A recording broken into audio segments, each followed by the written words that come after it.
Okay, so this video is about Flutter and about setting up the application so that you can do an integrated automation test.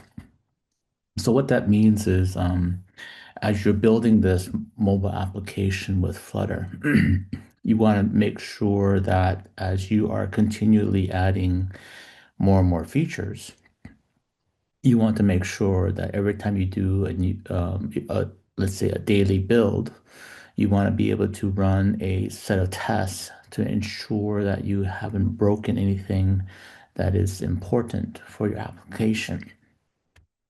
So in doing that, what you have to do here is you got to set up your Flutter application um, with some important kind of attributes so that the automation um, layer can run the application automatically. So here, this is a very simple Flutter app that gets generated when you create a simple Flutter app, and it's the little button that increments the counter. So if I run this application right now manually, what's going to happen? It's going to run it on the simulator here, like this, and you just click on this little loading action button, and it will change the content on the screen. So if you wanted to automate that, what would be important to do is that you need to add certain attribute to this button. So here, we're adding this attribute called key to the floating action button. And then I'm setting this value, the string value of increment button to this floating action button. And then for this value of the counter, I'm going to set a counter text there so that this is now the key for the actual text of the what's being displayed here.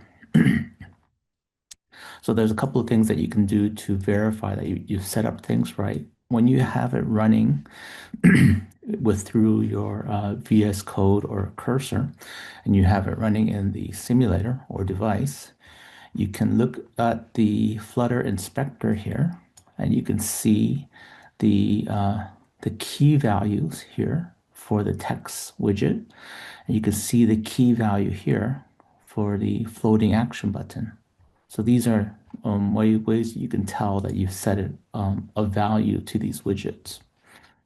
So now that you've set them up, now what I can do here is I can close that, and I have set up an app test here, which is an integration test. And what it's going to do here, it's going to start the app, then it's going to wait for the app to run, then it's going to find the key of the increment button, and then the key of the text widget. So once it knows that how to find these two widgets, then we're doing a little expect here in case that those two widgets don't exist, it's going to throw an error. So we get past that. Here we're going to click on the button 3 times, and then after that we're going to look for the text widget here with a number, and then we're going to check whether it contains 3. Okay, so I'm going to run this, and what it's going to do is, even though the app is running in the simulator, it is going to rebuild and then relaunch the app from the development environment back into the simulator.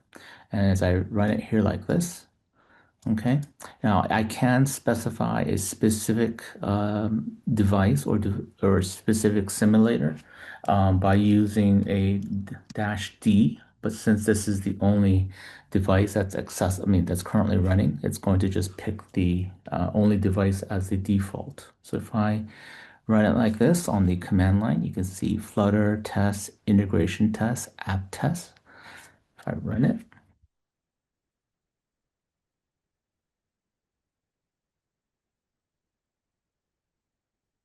and what it's doing is it's rebuilding and then it's going to redeploy the app to the simulator. So you see it then doing its thing. And then here you can see that the test has passed.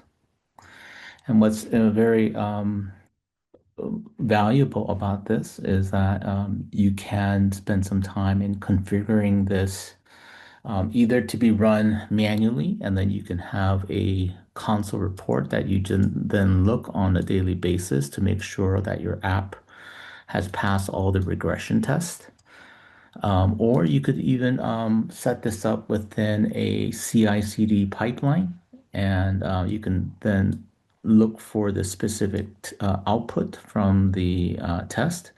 And if it passes, then your pipeline will proceed. But if it doesn't get this all test passed, then you can trigger that your pipeline has failed and then let others people know in your CI/CD pipeline that the build has failed. Okay, so I will put this source code, as always, in a publicly accessible Git repo, and you can look through the source code. And if you see if you have any questions or if you have any input you want to give, please put the comments or questions in the comments section of this video. And please like and subscribe this channel, this video and this channel so that you can support my work.